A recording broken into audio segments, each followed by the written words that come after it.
No tema 3, nós vamos falar de uma forma muito objetiva sobre as funções trigonométricas. Na verdade, a ideia aqui é apresentar como essas funções se comportam, mas principalmente as funções seno, cosseno, tangente e cotangente. A secante e a cossecante nós temos aqui, mas talvez não sejam funções de muita utilidade para nós neste momento. Se por acaso for depois, nós podemos ampliar esta seção. Então, a primeira função que eu quero tratar é a função seno. E aqui eu tenho essa função. Antes disso, é interessante relembrar que o seno desse ângulo θ é igual ao cateto oposto dividido pela hipotenusa. Então, esse resultado continua válido. E quando nós temos aqui um círculo unitário, uma circunferência unitária, a hipotenusa é o próprio raio, vale 1, e então o seno é necessariamente o cateto oposto. Nos nossos resultados ao longo da disciplina, tanto de estática quanto de resistência, nós vamos usar muito a projeção. Então, o seno e o cosseno são partes da nossa estrutura vetorial que vão nos auxiliar a realizar as projeções sobre o eixo horizontal e vertical. Lógico que nós temos problemas também tridimensionais, e da mesma forma nós ainda vamos conseguir utilizar as funções seno e cosseno, mas agora essas projeções vão ser um pouco diferentes, porque nós vamos usar simultaneamente dois ângulos, fora a situação que nós temos os cossenos diretores. Aí sim eu posso usar apenas um ângulo, mas é um pouquinho diferente dessa estrutura aqui.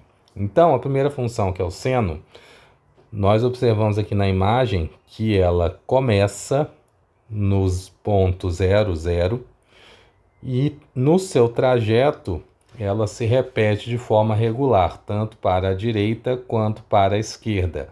Só que para a esquerda ela está refletida. Então, é como se eu pegasse o lado direito, refletisse ao redor do eixo X, e agora eu tenho o caminho dela à esquerda. E nós vamos perceber uma regularidade nos valores. Mesmo com essa característica de reflexão, mas nós vamos perceber uma regularidade nos valores que são apresentados ao longo dessa função. Ainda é interessante lembrar que a função seno é uma função ímpar, até por isso que nós vemos essa reflexão no lado esquerdo. E dessa forma, vou colocar aqui embaixo, seno é uma função ímpar. E por isso nós temos aqui que o seno de menos θ é igual a menos o seno de θ. Então nós temos aqui exatamente essa ideia. Quando eu tenho aqui o seno de π sobre 2, o seu resultado é positivo e é exatamente o ponto máximo dessa função. Agora, quando eu tenho o seno de menos π2, eu tenho um resultado negativo. Então, o seno de menos π2 é menos 1, e o seno de π2 ele precisa ser 1. Então, eu tenho aqui o valor negativo do seno de π2. Então, eu tenho menos 1. Assim, o seno de menos θ é igual a menos o seno de θ. Por isso, ela é uma função ímpar. Nós vemos que a regularidade dela ocorre a cada 2kπ. onde k é um número maior ou igual a zero aqui para a direita. Então, a cada soma de 2π ao valor do ângulo, no caso aqui é um ângulo x, eu tenho o retorno do mesmo valor em y. Então, eu tenho uma regularidade nessa função que acontece nesse intervalo de 2kπ. Quando nós olhamos aqui nessa circunferência, eu tenho a projeção da função seno na reta vertical, mostrando aqui em vermelho exatamente o tamanho, a medida dessa função quando eu faço a projeção do raio dessa circunferência. A cada medida de ângulo, eu vou aumentando o valor dela no eixo y e depois eu vou diminuindo. O que nós percebemos aqui é que para dois pontos diferentes dentro da função, eu tenho o mesmo valor para a função. E para definir um domínio dessa função, um domínio onde eu tenha apenas um valor para cada ponto em x, nós vamos definir esta imagem aqui. E essa imagem representa o domínio da função. Então, eu tenho que o domínio da função seno, domínio de f, aqui nós sabemos que o f é o próprio seno, ele está no intervalo de menos π2 a π2. Então, esse é o intervalo no qual nós avaliamos o domínio dessa função. E a imagem correspondente dessa função, ela está no intervalo de menos 1 até 1.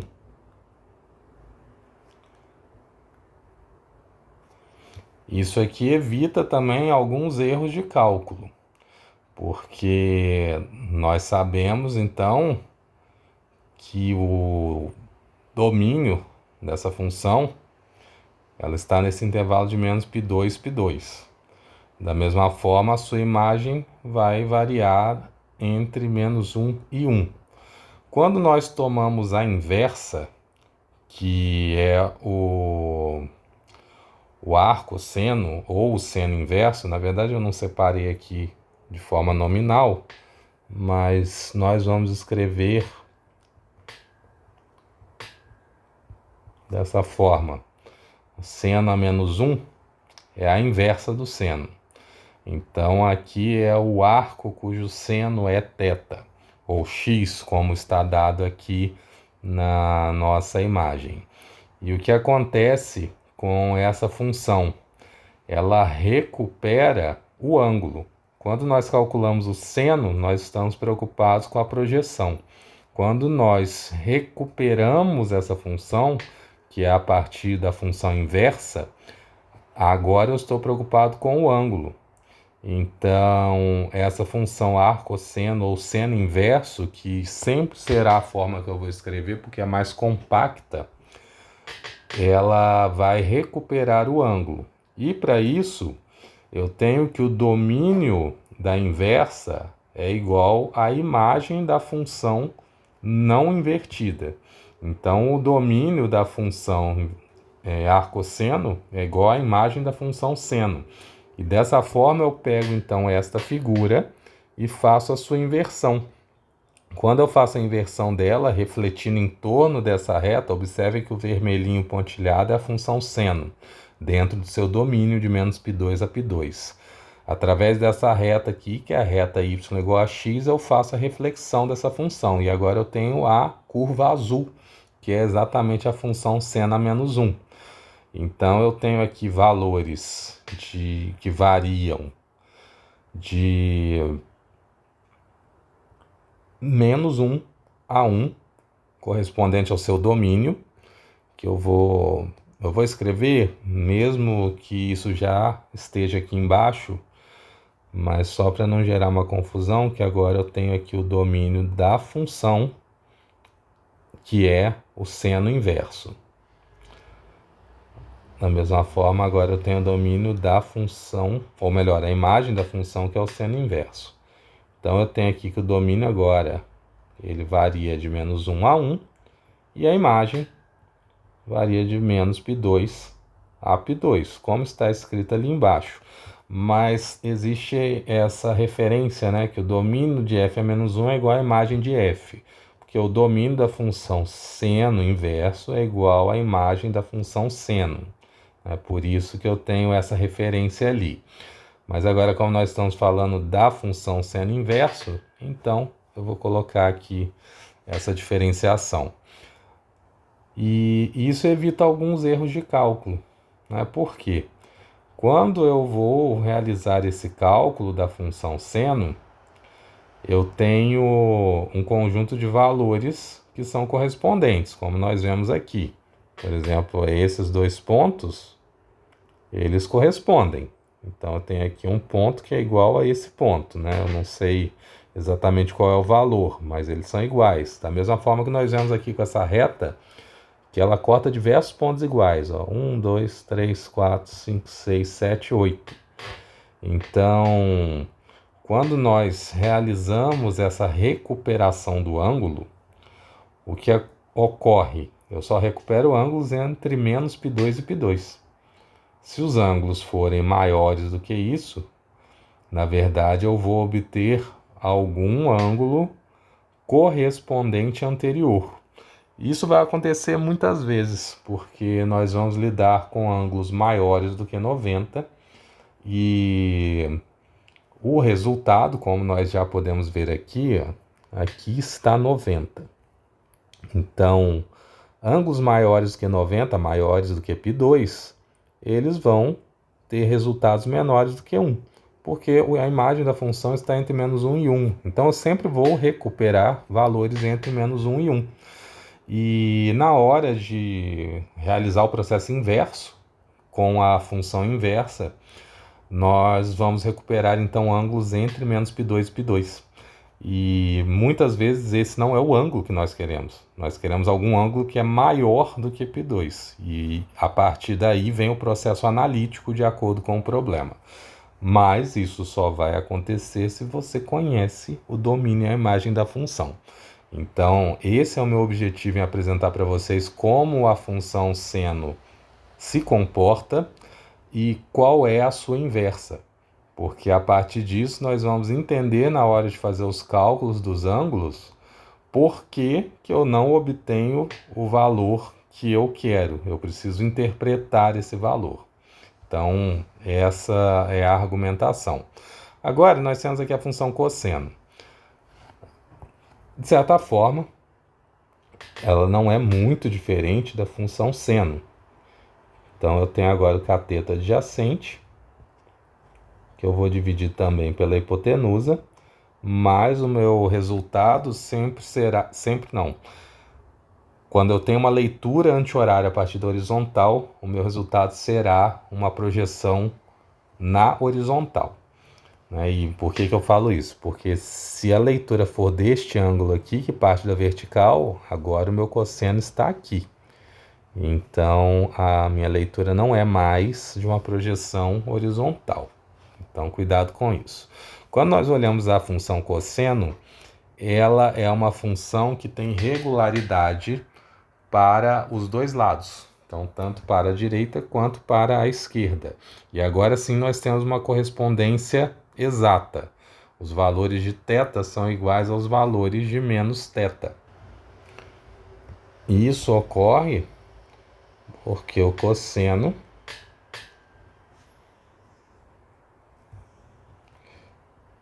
é uma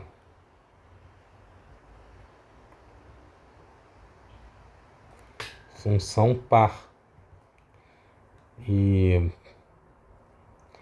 eu tenho então que o cosseno de θ é igual ao cosseno de menos θ.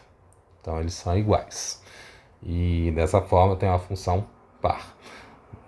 De modo semelhante, a função cosseno varia também com um intervalo de 2kπ, onde eu tenho esses k's como números inteiros. Então eu tenho aqui uma variação tanto para a direita quanto para a esquerda em intervalos regulares com este formato. Observando agora o seu domínio, eu tenho aqui nessa primeira imagem o domínio da função cosseno e a imagem dessa função. Então, o domínio da função cosseno vai de 0 a π. E observem que nesse intervalo eu não tenho repetição de valores, como foi o argumento na função seno. E a sua imagem é a mesma da função seno. Então, ela varia de -1 até 1. De modo semelhante, quando eu avalio a função inversa do cosseno, eu tenho aqui que o domínio dessa função é igual à imagem da função cosseno, então de -1 a 1. E a imagem é igual ao domínio da função cosseno, então varia de 0 a π, do modo como está mostrado aqui também neste trecho. E observando aqui, eu tenho o modo de realizar a reflexão dessa função. Então, aqui eu tenho a função cosseno dentro do seu domínio, a reta y igual a x, e eu faço a reflexão dela aqui, e tenho a função inversa, que é a função arco-cosseno. E nós vamos chamar de cosseno -1. É a forma mais fácil de escrever. Então, nós percebemos que seno e cosseno são muito semelhantes. Agora, quando eu avalio a tangente, estou lembrando que a tangente era seno sobre cosseno.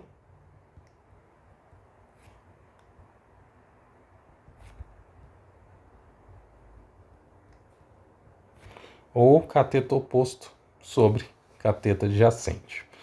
E ela também é uma função que possui regularidade, mas o seu domínio exclui alguns pontos.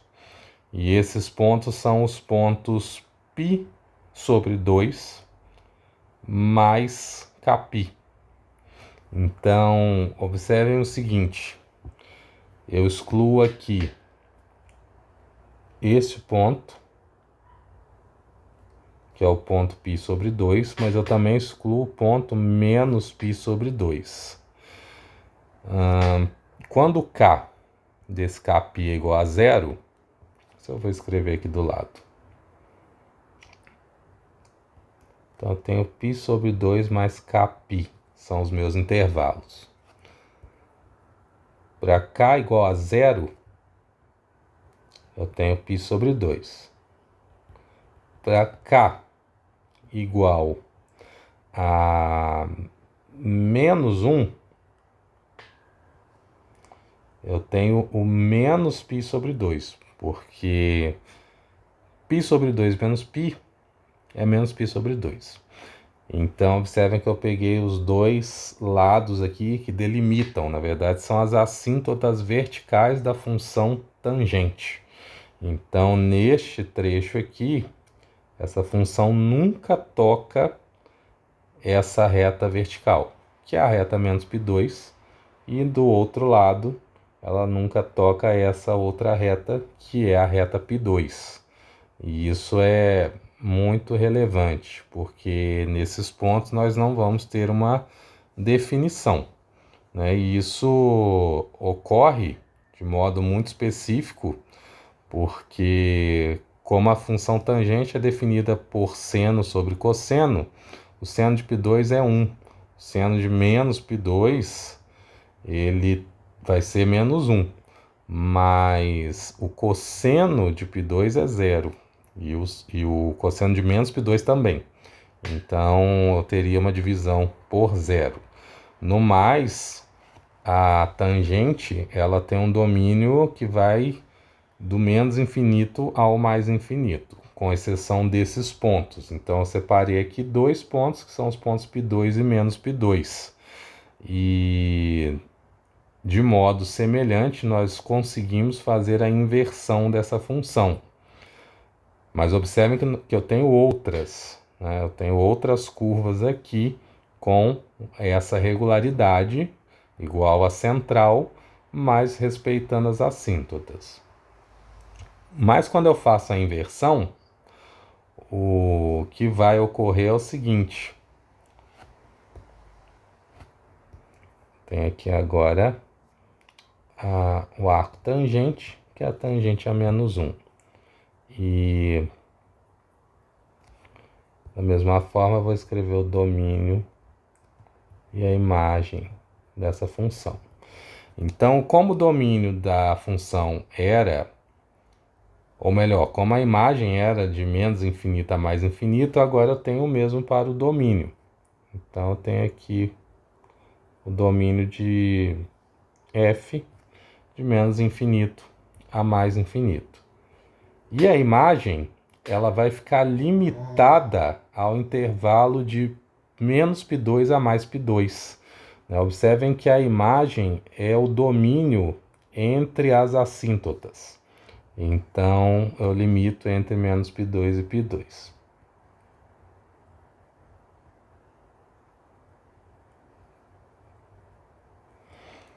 E aí, da mesma forma, isso aqui nos auxilia a realizar os cálculos, né? Nós estamos vendo que a imagem são os resultados, né? Então, eu tenho aqui o meu limite superior, que é π2, 90, e meu limite inferior, que é menos π2, que é menos 90. Então, o resultado está limitado a esses valores, certo? Também vamos usar muito essa inversão de funções. Agora, de forma mais objetiva, nós temos aqui as funções cotangente, secante e cossecante. A cotangente é o inverso da tangente. Então, eu tenho aqui que a cotangente é igual ao inverso da tangente, né? E esse inverso é a tangente, é 1 sobre tangente, vamos colocar assim. Então, tem aqui 1 sobre tangente de θ. E isso é igual a cosseno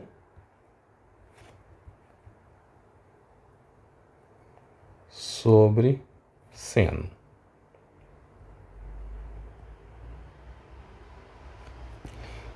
Então, o que acontece?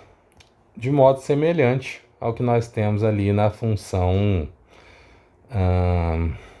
seno e cosseno. Agora, o meu intervalo não vai de π2 a π2, mas ele começa próximo de zero e vai até π. Então, nós vemos que essas funções têm uma regularidade de domínio de 0 a π. Ou melhor, um intervalo de π de domínio, uma distância π. Mas as funções seno e tangente variam do menos π2 a π2, as funções cosseno e cotangente de 0 a π. Aí o que muda essencialmente aqui são as suas imagens, né? A imagem do seno de menos 1 a 1, imagem do cosseno a mesma coisa, de menos 1 a 1. Mas as suas inversas ganham aqui como imagem, como domina a imagem da função que foi invertida. Na tangente eu tenho também esse intervalo de menos π2 a π2, como no seno. E agora, então, eu tenho aqui um intervalo de 0 a π para a cotangente. E da mesma forma, ou melhor, da mesma forma não, de forma semelhante à tangente, eu tenho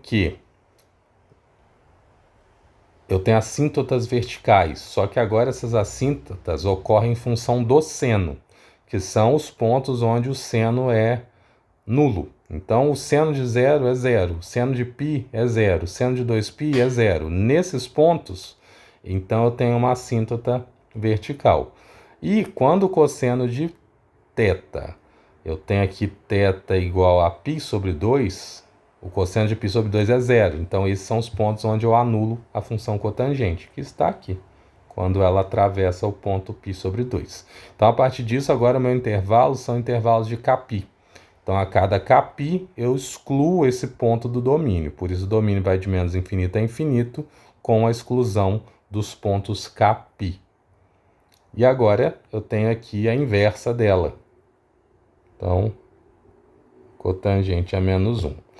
E, da mesma forma que ocorreu antes, eu vou trocar o domínio da função f para a imagem da função cotangente e a imagem da função cotangente vai virar o domínio da função tangente, ou melhor, da função cotangente, inversa. E dessa forma eu tenho o seguinte.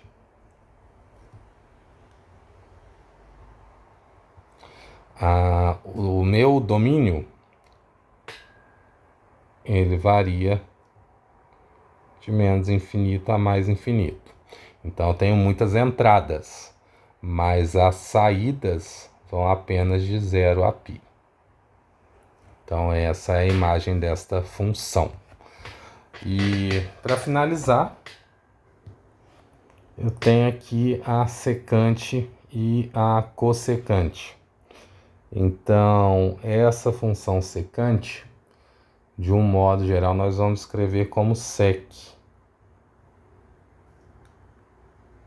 E ela é igual a 1 sobre o cosseno de θ. Então, quando eu avalio essa função, nós vamos ter algo um pouco diferente do que nós estamos acostumados nas outras funções trigonométricas.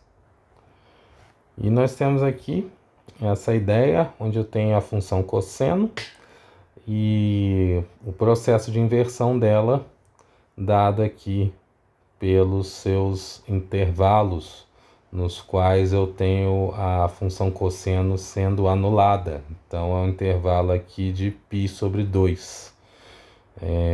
A cada π sobre 2 mais κπ, eu tenho uma assíntota vertical, porque eu vou ter a anulação da função cosseno. E como eu estou dividindo por cosseno, então não tenho condições de ter esse valor aqui quando ele é zero. E a partir disso, então, nós tomamos aqui um intervalo, que é esse intervalo mostrado aqui embaixo. Então, eu tenho aqui duas alças, vamos colocar dessa forma, dois ramos que vão nos auxiliar a avaliar esta função, que tem um espaçamento. Esse espaçamento é exatamente o intervalo da imagem da função seno. Então, na imagem da função secante, nós não temos esse intervalo. Por isso, ela varia de menos infinito a menos 1 e depois de 1 a infinito. Na verdade, eu vou até fazer uma correção que eu coloquei aqui como intervalo fechado, né? Mas aqui seria intervalo aberto. Provavelmente eu fiz isso nos outros infinitos também.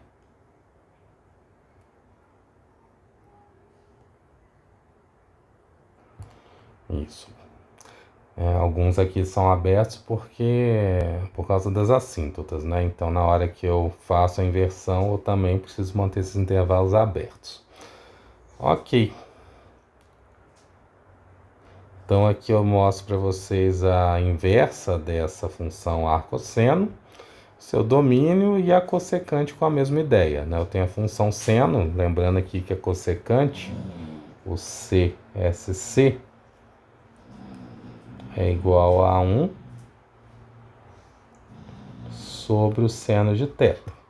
Então, de maneira análoga à secante, nós vamos ter aqui a variação com assíntotas verticais. Mas eu não vou entrar muito a fundo nessa ideia, porque essas funções dificilmente vão aparecer. Então, caso apareçam, nós fazemos um detalhamento maior. Ok, encerramos então a parte de funções e nós vamos começar agora a falar mais propriamente da disciplina com vetores.